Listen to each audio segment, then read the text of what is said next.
Okay, the corn is drying. We get some thunder, get some thunderstorms or showers going around. So once the corn starts falling over like this, see when we're out here,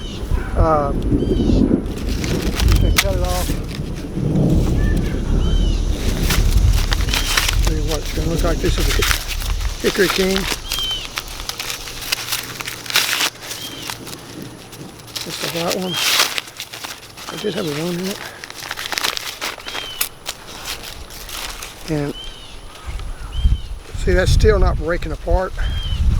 It's still a little bit. So what we're going to do, we'll take it off. We'll take it to the house, lay it on those baker racks, and let it finish drying, because I'd rather it dry inside and get wet with the storm. Anyway, I'll show you the Ohio Blue here in a little bit. Okay, this is the next day. We got enough rain yesterday just to turn the outside into a sauna, and it didn't quit raining. But we did get about 31 pounds of corn, including the ears, after we got through shucking it. I'm going to be planting, or I'm going to be harvesting the rest of the blue corn, Ohio Blue, today. This is 4th of July.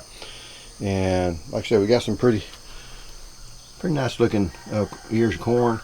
And we'll sit out there and we're going to sit there and let them dry.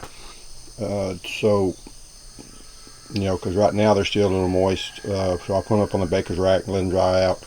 And we'll be making the cornmeal later. Thank you. Okay, this is the crop of the Ohio Blue. A lot of the, you see that one, the ears already turned over. It's going to get ready to harvest. There is some out in this stuff, like the green ones here. Let me get back over here. The green one there, I may, now if you look right there, you see all that there, it may, a lot of that frask or whatever, it may have fire ants in it. Fire ants on this over here has been a problem. I've picked some of the corn, and so you can see all the corn obviously ready to go, but that has been a problem. I would have been more diligent on controlling the fire ants, but I didn't really worry about it. But next year, that's something I'm going to have to do, because the fire ants do be, or have been eating them up pretty bad. Haven't had much worm damage. It's almost always been the fire ants. Once you get all harvested, I'll show you what the harvest looks like and the corn looks like. These ears are much smaller than the ears of the Hickory King. I've been drying the corn inside. This is the Hickory King on the top rack. This is the baker's rack we've been using. It didn't make us a whole lot of corn, but the corn's looking good. This is kind of how they're supposed to look. They're supposed to have 8 rows of corn, and it looks pretty good. I did get some cross-pollination. This is one of them that's the cross-pollinating on the Ohio Blue with the Hickory King. It was in the Ohio Blue area. I did get a fair amount of genetic diversity in the corn on the Ohio Blue, and I was trying to figure out why. And I think the reason why was because last year, I mean, this one's, you can tell it's cross-pollinated with something. I was actually growing two different varieties of corn, the Ohio Blue and the Bloody Butcher, and I think they had some cross-pollination happen, but it's still looking good.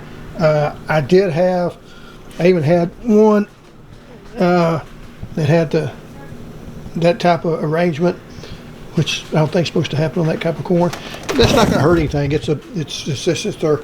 You're doing it for flour meal, for cornmeal, so shouldn't be a problem. What I'll do, I'll probably save the really nice ear of corn like this and use that for seed for next year. I did have, I don't know what causes this. I think it might be the fire ants getting at it, because that's not mold on that one. It's just the ends of the corn kernels are damaged. Here's where it cross-pollinated on the Hickory King with the Ohio Blue. That's not a problem. You do have to watch out. That's mold. You want to make sure you don't get that into your cornmeal. Some people take and throw the whole ear away. I'm not sure which I'm going to do on that one. I did have some problem with pollination.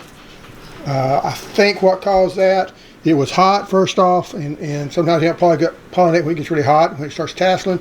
The other problem I had was it was also dry right in there, and I was just getting ready to start watering, and like the next day it rained about an inch or two, so it got rained, but I don't think I got water onto it soon enough. But anyway, that's the corn, and I'll start taking off the shuck here pretty soon and start so we can make some cornmeal. Anyway, thank you. Thanks for watching.